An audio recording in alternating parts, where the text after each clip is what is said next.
Okay, so let's take a look at our next example, which is the so-called EOQ model. So let's consider this motivating example. Suppose there's a company. This company is requiring a certain kind of component and that has a constant consumption rate. For example, this particular airline company. This company needs 500 tail lights per year. So this is some kind of products that you need to purchase from your component suppliers, and from time to time it may break down, so you need to replace and use a new one. And roughly in each year, you estimate roughly you need 500. Okay, so that's the case. There is something that you need to use and consume. You're going to purchase these products from a manufacturer, and you have a unit price which is 500. So the thing is that we assume tail lights are consumed somehow in a constant rate throughout a year. So think about you are purchasing rice for your workers, or you are talking about something that you need to consume constantly. Okay, there are something like that. And then whenever we want to place an order, there is an ordering cost. Let's say $5, regardless of the order quantity. So what's that? When you want to purchase something, you may need to initiate an ordering process. You need to have someone to sit down and take a look at the inventory. And then you say, okay, I need to purchase something. And then you give a call to your supplier. The supplier returns your call, and then you talk about whether I may buy this, buy that, and that takes some time.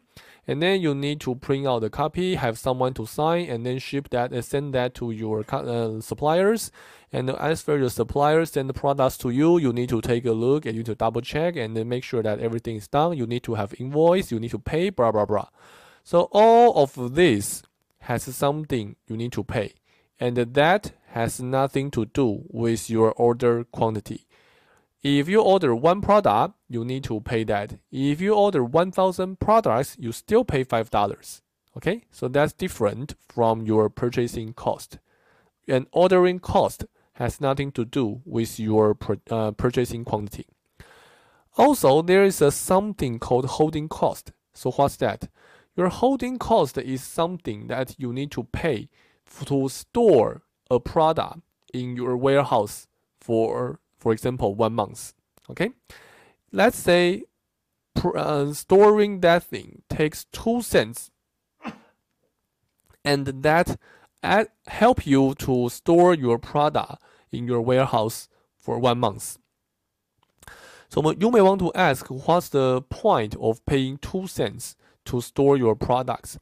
So obviously, your warehouse takes some money, right? You need to have someone to take care of that warehouse. You need to pay the salary. There are utilities. You need to pay for electricity. You need to pay for waters. And probably most importantly, whenever you pay $500 to get 1 unit of products, that products will always be there. It will not become 2 products, 3 products, and so on. But if you put $500 into a bank, it will become 501, 502 gradually because you get interest income. So whenever you put money in your bank, you get some money back. But if you put an inventory in your warehouse, you do not get anything back. So that opportunity cost is also a certain source of holding cost. Okay? So it doesn't really matter whether you are storing broccoli or whether you are storing books. What matters is as long as you need to pay to get this product, then you need to pay some kind of holding cost, depending on the price, depending on interest rates, and so on and so on. So having all of this, your company is asking about one question. We want to minimize the total cost, which is the sum of ordering, purchasing, and holding cost for satisfying this particular demand. We want to ask how much should we order in one particular order, and when should we place an order. So if we want to ask this question, maybe first you need to ask yourself, well, why do we want to have a small order? Why do we want to have a large order? The idea is very simple. Let's say per year I need 500. Alright, so that's order once per year.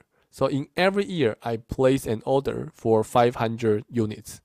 If I do that, then each year I only need to pay $5 as my ordering cost. But then I'm going to have a lot of inventory because the consumption rate is not so high. So I would have so many money transformed into inventory, put into warehouse, and that actually have some holding cost. So that may not be a good idea. Or on the other way, maybe I say, okay, let me place 10 orders per year. Then my inventory level would be not so high, right? So then I can save my holding cost. But then I need to pay $50 per year as my ordering cost. That also may not be a good idea. So there is a trade-off between ordering cost and the holding cost. If I order a lot in an order, I'm going to save ordering cost, but then I need to pay a lot for holding cost. If my orders are small, I'm going to save holding cost, but then I need to order frequently. Then that comes ordering cost. So the whole problem is about when to order and how much to order. That's the ordering problem we are talking about. So this question may be answered with the so-called EOQ model. EOQ model is the abbreviation of Economic Order Quantity Model. So you may see that this is a model helping us to make this order quantity decision. We look for the order quantity that is the most economic, which means we want to look for a balance between the ordering cost and the holding cost. So technically, what we want to do is that we want to formulate a nonlinear program where an optimal solution is our optimal order quantity. So the key here, obviously, is that our objective function should somehow include all those costs we just mentioned.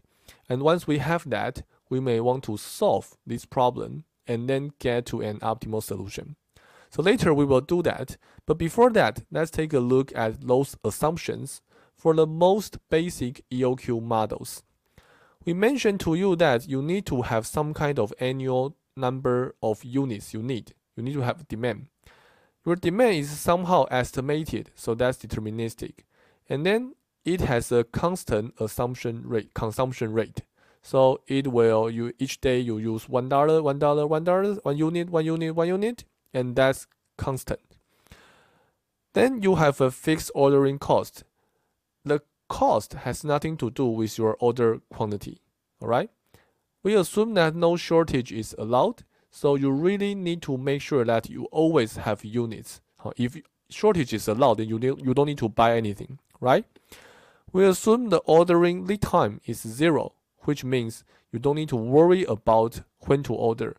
You don't need to worry about the lead time. Once you order, then you get the product immediately. Today you place an order, tomorrow you get it. And then the inventory holding cost is also constant. We don't say at the beginning of the year you have a higher interest rate, at the ending of the year you have higher interest rate. We don't say that. We assume the inventory cost is constant. So you may feel that this assumption seems to be strong, but don't forget, all the models that we try to use is some kind of abstraction from the world.